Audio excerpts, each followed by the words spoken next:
মা আজকে বানাও।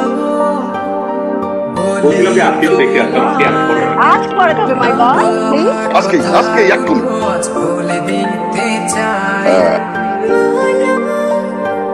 আন্টি সাইজ হচ্ছে না ঢিলা, পরে আরেকদিন করাতে হবে।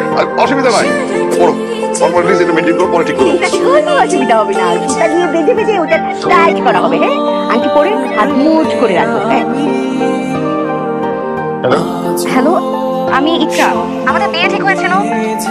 চিনতে পেরেছি। আপনার বাবা নিশ্চয়ই ছেলেকে ফোন দিতে বলেছে যাতে বিয়ের আগে জানাশোনা বাড়ির সম্পর্ক বৃদ্ধি হয়। আমি আগেও বলেছি, এখনো বলছি, বিয়ে করা আমার পক্ষে সম্ভব না। সরি। কথা না শুনিয়ে এত বকবক করেন কেন? আমি আপনাকে বিয়ে করার জন্য লাফাচ্ছিলাম, আপনার সাথে দেখা করা দরকার। বিয়ে ভাঙার জন্য কোনো কিছু তো একটা করতে হবে নাকি? আচ্ছা ঠিক আছে, তোর আসতে পারবেন? কোনো একটা রেস্টুরেন্টে বসে। ঠিক আছে, লোকেশন পাঠান, আমি আসছি। ওকে। ও হ্যাঁ শোনেন, আপনার ওই গার্লফ্রেন্ড টিনাকেও সাথে করে নিয়ে আসেন। সবাই মিলে একসাথে বসলে কারো না কারো মাথা থেকে